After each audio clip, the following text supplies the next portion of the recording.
call this Georgetown County regular meeting on April the 28th to order. First item on the agenda is the invocation and the Pledge of Allegiance. Mr. Charlton, would you do us the honor of the invocation? Let us pray. Holy God, we come before you this night, first of all, thanking you for all your blessings that you have blessed us with. And Lord, we come with heavy hearts, Lord, with the situation that is at hand, not in our county or state, but in our nation and across this world, where we just ask that you put your hand of mercy and grace upon us, God, and lead and direct us. And now as this council prepares itself for the business at hand this night, we ask for your wisdom and your guidance as well. For these and all things, we give you thanks. Amen. If you'll put your hand over your heart, I pledge allegiance to the flag of the United States of America and to the republic for which it stands, Yes. one nation, under God, indivisible, with liberty and justice for all. Thank you. Next is the approval of the agenda, and this includes adding a one item, emergency ordinance 20-21, which we will discuss first. Is there a motion to approve the agenda? Mr. Chairman, Make a motion, we approve. Motion by Mr. Goggins. Is there a second? A second. Second by Mr. Newton. All in favor, say aye. aye. Aye. Any opposed? Okay, the agenda is approved. We're adding one agenda item, which is the emergency ordinance 20-21, public beach access opening. I've got short comments, and then we'll have a video presentation from Dr. Harmon, and we'll have discussions from council members and Sheriff Weaver. I'm sure we're all looking forward to some sense of normalcy in a time when we feel safe to move freely around others. Our governor and others have made difficult decisions to close schools for the rest of the academic year, direct small business owners to close their doors, issue stay-at-home orders, and to limit in-state travel. These actions were efforts to prevent the spread of the coronavirus and to flatten the curve so hospitals and doctors would not be overwhelmed. Where we are now is to continue to promote social distancing and other measures to deter the continued spread of the virus and rapidly ramp up testing and infection tracing in order to contain any resurgence or spiking of infections. Preventing a second spike in coronavirus infections is extremely important. In the flu pandemic of 1918, some cities lifted social distancing measures too quickly and caused a second wave of cases. As a result, many cities were forced back to a quarantine posture for even longer period of time. We sincerely want to avoid that.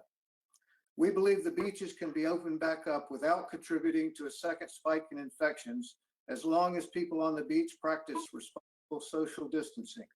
The governor's executive order on March 30th restricting beach access used as a rationale, quote, despite the recommendations of public health officials, individuals have continued to patronize the state's beaches without adhering to social distancing practices. We have been monitoring beaches in Horry County that have reopened. People are demonstrating they can practice responsible social distancing. I think we can use those observations and the advice of public health experts to make the decision to open beaches of Georgetown County effective May 1st. I'd like to share some comments by Dr. Gerald Harmon, Vice President of Medical Affairs, Tidelands Health, and then open it up for comments from council members and from Sheriff Carter Weaver.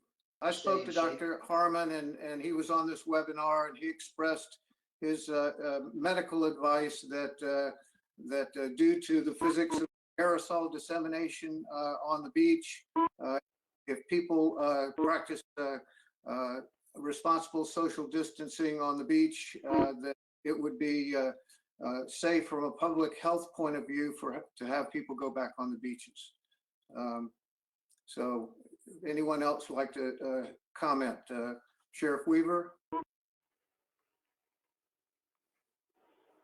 Yeah, John, thank you for having us here. I did a PowerPoint if you want to look at it. It just kind of, I know some council members had some concerns about how the beaches have looked over the last few days. Ms. Christian and myself have talked about that since Friday, and we have provided a short PowerPoint. It does provide some pictures. If Jackie can help me with that. As far as the beaches, we'll start in the northern part of the unincorporated areas of the county, which is the beach area along South Waccamaw Drive. As the slide shows you there, Friday through Monday, the crowds seem pretty good. Our biggest day was Saturday, and you can see a distinct difference between at Yucca Drive south versus Yucca Drive north, with our public accesses being closed. And we didn't have any problems whatsoever as far as enforcement or compliance in that beach area along South Waccamaw Drive during those dates posted there. And if Jackie will just kind of slowly go through the next few slides, which are pictures, I just wanted council to be able to see more than just numbers. And these are views taken by our beach patrol. And you can see for the most part, people weren't interested in going to the beach, and we didn't have issues with people violating public access.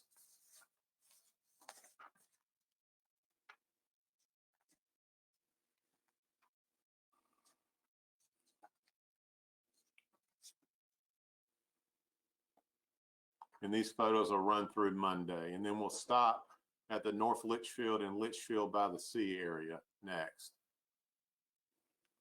All right, obviously we're traveling south now and in the unincorporated areas.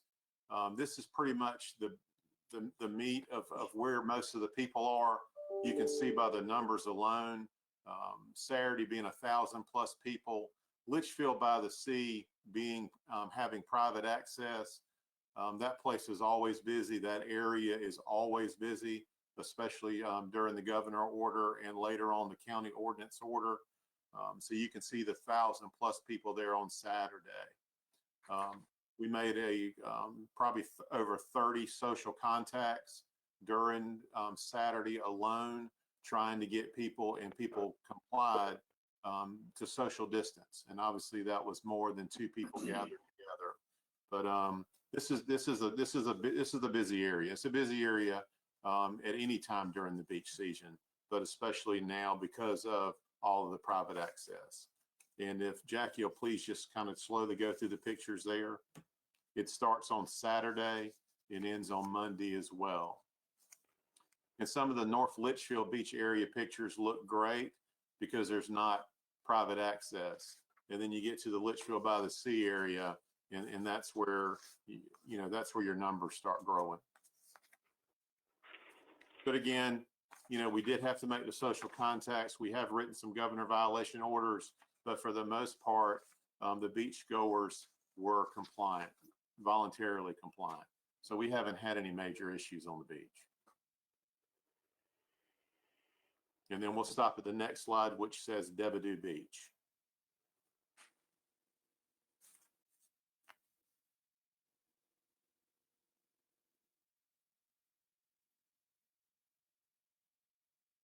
And you can see by those pictures, we really don't have, we haven't had any big issues.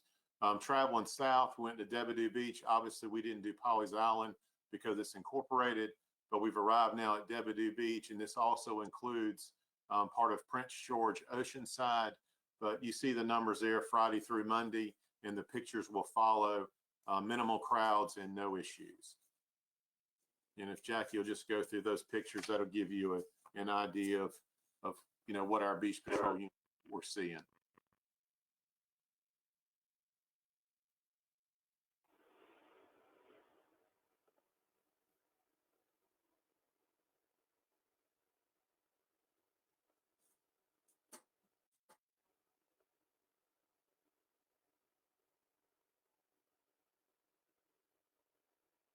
The only thing I'd like to add, John, if I may, is if and when you do open the beaches, my office is going to continue to receive calls from concerned citizens about social distancing. And I just want to remind everybody, it's kind of like speeders. We're not going to be able to catch everyone speeding, but we do have enough personnel out there on the beach to ensure that we're at least reducing the spread by social distancing. We're at full staff. We have not been affected by the virus so far to date, so we do not have a personnel issue. If council decides to open the public accesses to the beach, we'll be there in full force. And again, just trying to raise awareness and asking for voluntary compliance. Great, thank you very much. Yes, sir. Any comments from other council members?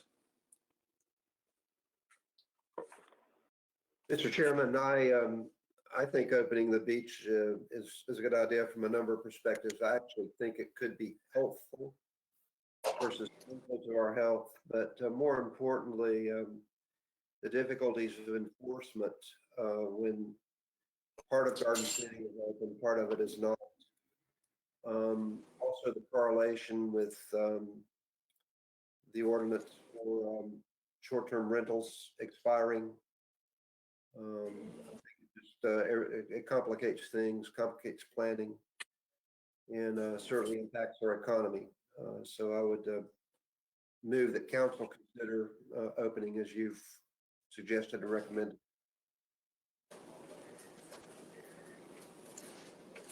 John, I agree with Steve. I think with Carter and his people controlling the beaches, I don't think we're going to have much of a problem.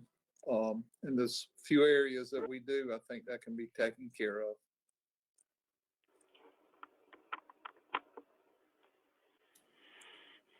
Thank you, Raymond. Anyone else have comments?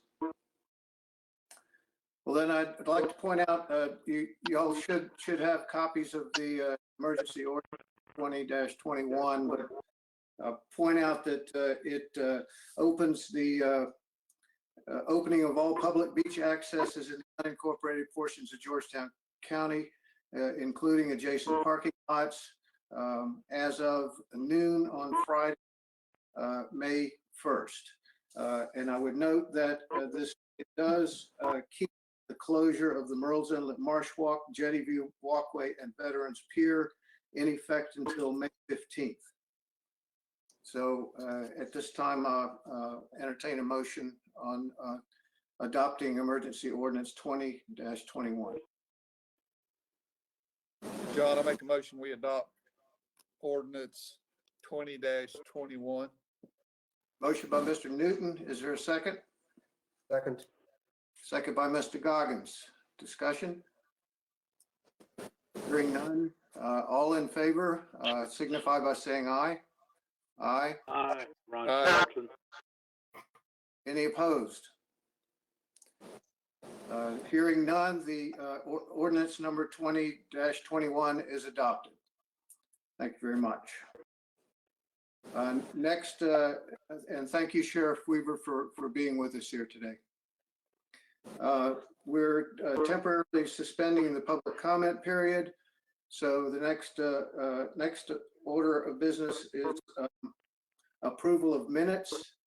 The first minutes is the record of emergency action on March 16th, 2020.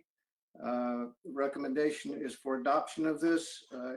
Is there a motion to adopt approval of minutes? Mr. Chairman, I move we approve those as written. Ron Charlton. Motion by Mr. Charlton. Is there a second? Second, Louis Moran. Second by Mr. Morant. All in favor? Signify by saying aye. Aye. Aye. Any opposed? Okay. The record of emergency action March 16th is approved. We'll do the next two together.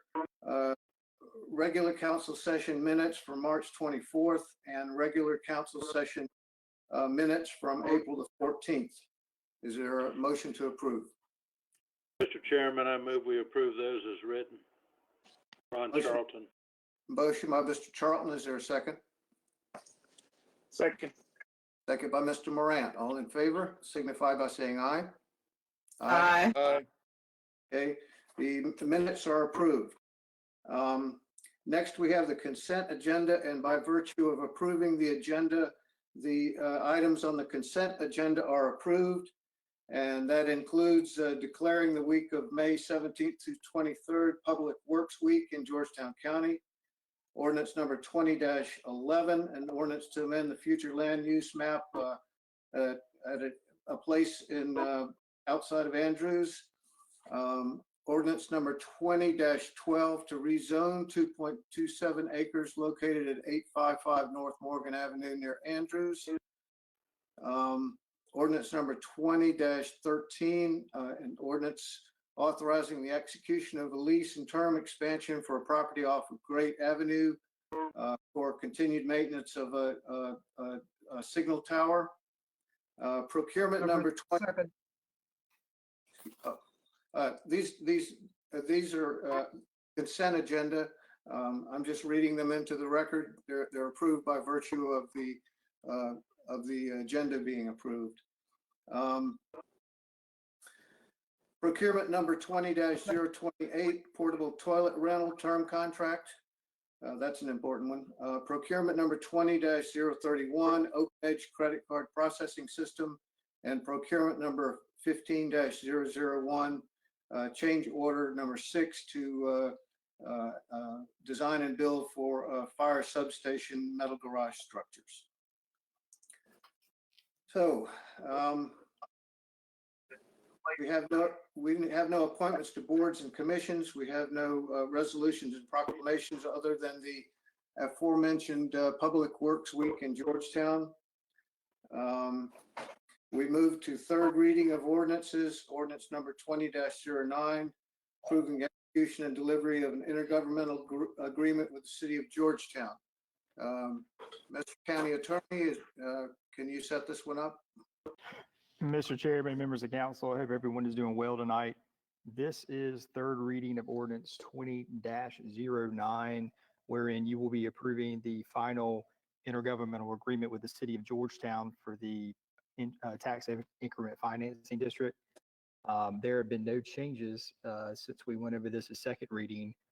So I will be glad to answer any questions. I will note that Lawrence Flynn, who represents the city, is also on the call, and so is Sandra Udisi from the city of Georgetown.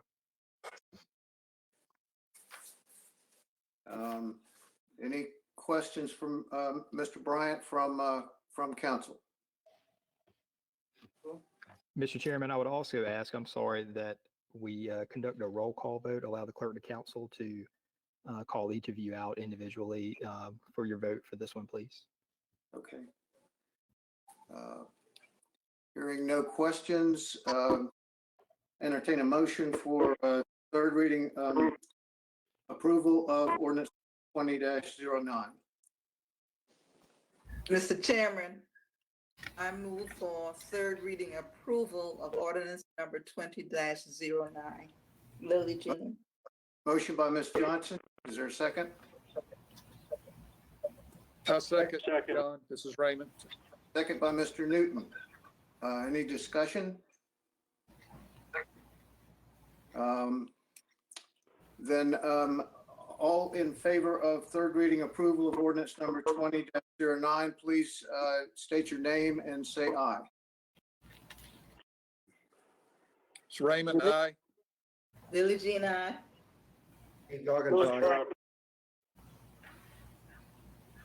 John Thomas, aye. Aye. Everett, aye. Is that everyone? Any opposed? I believe we have a roll call vote, unanimous approval for third reading approval of ordinance number 20-09. We now move to second reading of ordinances. Ordinance number 20-17 to rezone a parcel located at the southeast corner of Walker Road and Willie Road. Mr. Johnson.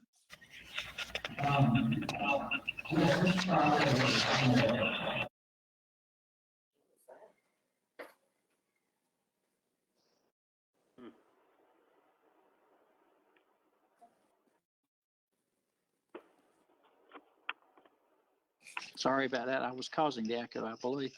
As you said, this is a parcel on Willie Road, which is at the intersection of Walker Road and Willie Road. in the Lambertown part of the county. It's 1.86 acres. This application from Wendell Powell for Harold Morris. Currently, it's one lot and has two dwellings on the one lot, which obviously makes it a non-conforming lot.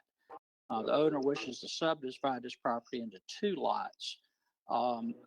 It's currently zoned FA, which requires a minimum of 1 acre lots. Obviously, he'd have to have 2 acres to subdivide, and he has 1.86 acres. Thus, the rezoning request. By rezoning this property to VR10, each dwelling will be on a separate lot, which will make the site actually conforming. There is an existing VR10 site right across the road on the other side of Willie. In this case, the future land use map supports the rezoning request. The Planning Commission held a public hearing on this request. There was no opposition whatsoever. The staff did recommend to the Planning Commission this request to rezone the property from FA to VR10 be approved. And the Planning Commission, by a vote of 6 in favor and none opposed, is recommending to County Council that you rezone this property to VR10. Thank you. Any questions? Any questions for Mr. Johnson from council? In that case, entertain a motion for second reading approval of ordinance number 20-17. Mr. Carolina? Mr. Chairman, I make a motion, we accept ordinance 20-17. Motion by Mr. Second Lee. reading. Is there a second? Lily Jean seconds. Second by Ms. Johnson. Any discussion? All in favor of second reading approval of ordinance number 20-17 signify by saying aye. Aye. Aye. Any opposed? In that case, ordinance number 20-17 is approved on second reading. Thank you. I believe that gets us to the adjournment. Is there a motion to adjourn? So moved, Mr. Chair. Motion by Mr. Charlton. Is there a second? Second.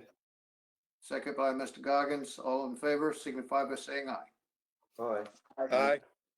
Thank you all very much for this meeting, for being here, and wish you and your family stay safe, and we'll see you next time. Thank you. Thank you. Have a good evening.